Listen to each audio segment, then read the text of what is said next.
안녕하세요. 날마다 기막힌 정의 박지원 목사입니다. 한국은 이번 주가 추석 명절이겠네요. 한국은 코로나라지만 그래도 명절 분위기가 조금은 나는 것 같습니다. 하지만 이곳 뉴질랜드는요, 명절 분위기가 거의 없어요. 그래도 한인교회 성도님들께서 송편도 보내주시고 또 잡채도 보내주셔서 그나마 명절 분위기를 만끽하고 있습니다. 저희 가족들은 추석 명절을 기념해서 내일 삼겹살 파티를 하려고 합니다. 그래서 맛있게 고기를 먹고 추석 명절을 잘 보내려고 합니다. 어느덧 거의 1년이 지나가는 것 같습니다. 시간이 참 빠른 것 같은데요.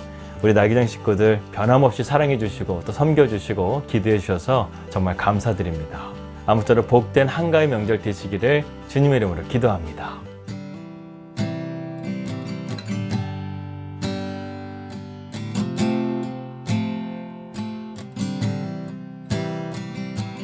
말씀 들어가도록 하겠습니다. 이 빌립보서 3장의 처음 서두는요, 종말로라는 말로 시작하고 있습니다. 이 빌립보서는 총 4장으로 되어져 있는데요.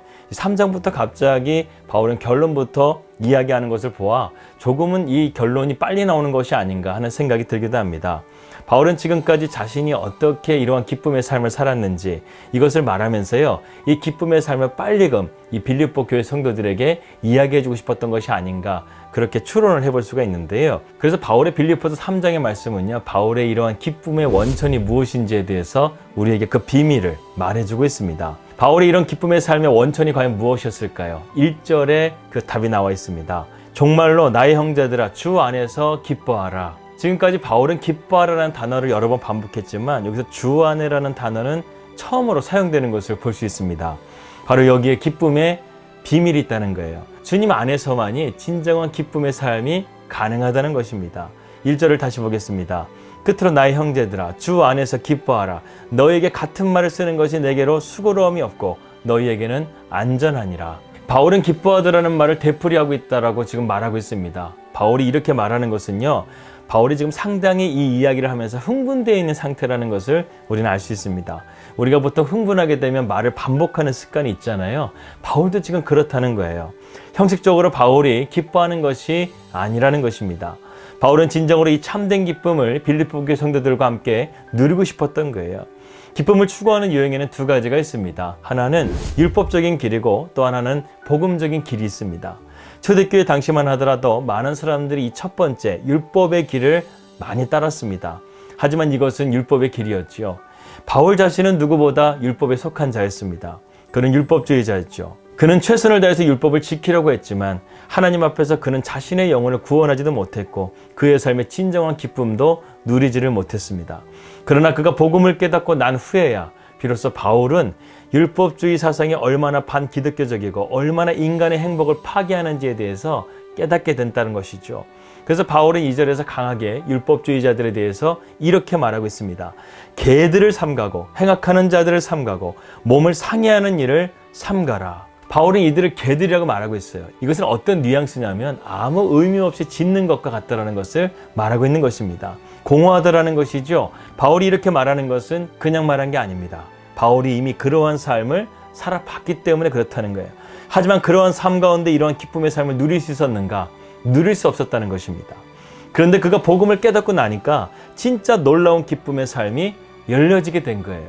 그래서 바울은 본문에서 우리가 정말 기뻐해야 할 이유를 3절 이하로 설명하고 있습니다. 부정적인 길과 긍정적인 길 두 길을 제시하고 있는데요. 우리가 먼저 바울이 복음을 믿기 전의 삶에 대해서 한번 살펴보도록 하겠습니다. 처음에 바울은 유대인으로서 최상의 삶의 조건에서 출발했던 사람이었습니다. 그는 유대인의 최고의 랍비였던 가말리엘의 제자였을 뿐만 아니라 당시 누구나가 부러워했던 로마의 시민권을 태어날 때부터 가진 자였습니다. 또한 그는 누구보다 하나님을 사랑한다고 생각했고 그래서 그는 3절, 4절에서 자신이 어떠한 삶을 살았는지에 대해서 이렇게 설명합니다. 하나님의 성령으로 봉사하며 그리스도 예수로 자랑하고 육체를 신뢰하지 아니하는 우리가 곧 할례파였다.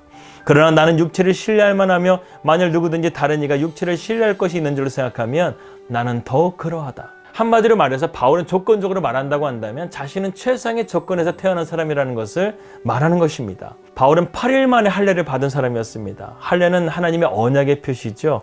바울은 태어난 지 8일 만에 하나님의 백성이라는 도장을 받았다는 것입니다. 바울은 또한 나는 이스라엘의 족속이여 베냐민 족보라고 말하고 있습니다. 바울은 자신의 족보가 이스라엘 지파 중에 명문 지파인 베냐민 지파 출신이라는 것을 강조하고 있는 거예요. 특별히 바울의 히브리식 이름이 사울입니다. 이 이름은 이스라엘의 초대 왕이었던 사울과 같은 이름이죠. 이처럼 바울은 왕과 유명한 기족들을 배출한 명문 가문 베냐민 지파의 사람이라는 것을 말하고 있는 것입니다. 그리고 바울은 나는 히브리인 중에 히브리인이다 이렇게 말하고 있습니다. 바울은 순수한 히브리 혈통을 가지고 태어났었죠. 그래서 그는 다소에서 태어났지만 헬라어뿐만 아니라 그 당시 이스라엘 사람들이 사용했던 아람어도 능통하게 사용했던 사람이었다는 것입니다. 이처럼 바울은 누구보다 율법이 만족하는 조건과 환경에서 태어났다는 것이죠. 그러나 이 모든 것을 가졌던 바울에게 다메섹에 가기까지 그는 행복한 사람이 아니었다는 것입니다. 이렇게 좋은 환경에서 시작했는데 그에게 기쁨을 하나도 제공해 주지 못했다는 것입니다. 우리 주변에 어떤 사람들은 자신의 불행을 환경 탓으로 원망하고 불평하는 사람들이 있습니다. 이런 사람들은 평생 환경만 탓하다가 죽음을 맞게 되는 것입니다. 아무리 열악한 환경에 있다 할지라도 반드시 인생에서 실패자가 되는 것은 아니라는 거예요. 하나님의 섭리 있다는 것을 신뢰하면 얼마든지 역전의 스릴과 감동을 연출하는 일들이 인생 가운데 얼마나 많은지 모릅니다. 헬렌 켈러나 코리덴 붐 여사와 같은 간증을 들으면 여러분 놀랍지 않습니까? 하나님 안에서 평범한 인생이 비범한 인생으로 되는 일들은요 너무나 많다는 거예요. 미국의 대통령이었던 루즈벨트 대통령이 있습니다. 그는 소아마비로 어렸을 때부터 다리를 절었어요.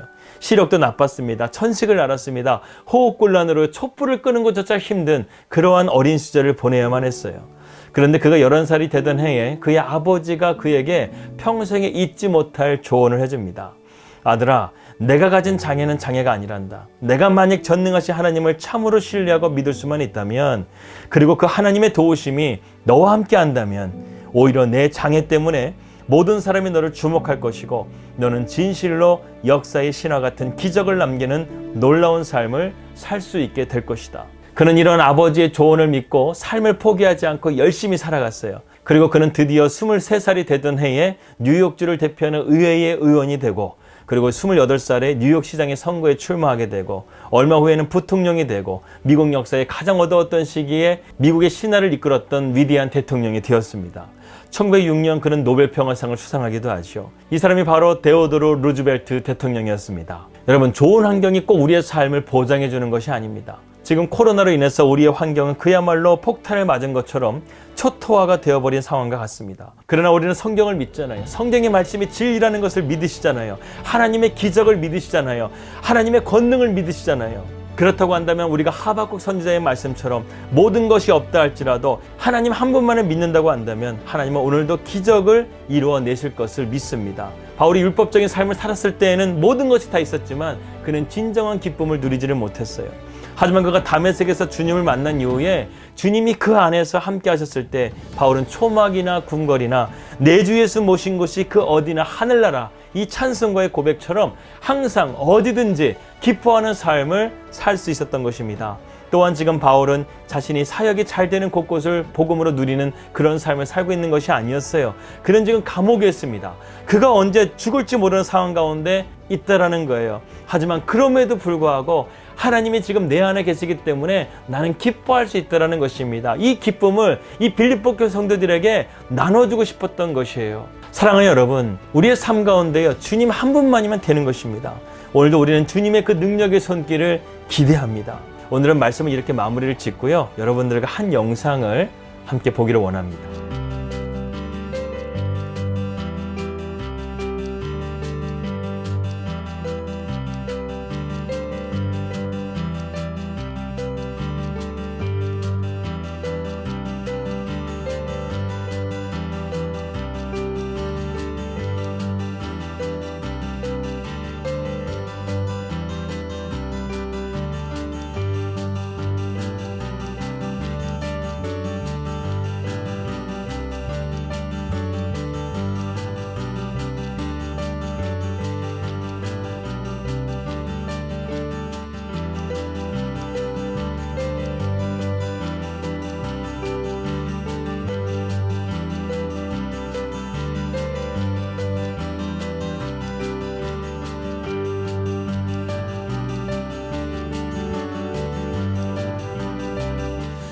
아침에 참 은혜가 되는 영상을 하나 찍게 되었습니다. 운동을 하는데요. 달팽이가 이 바닥에 있는 거예요.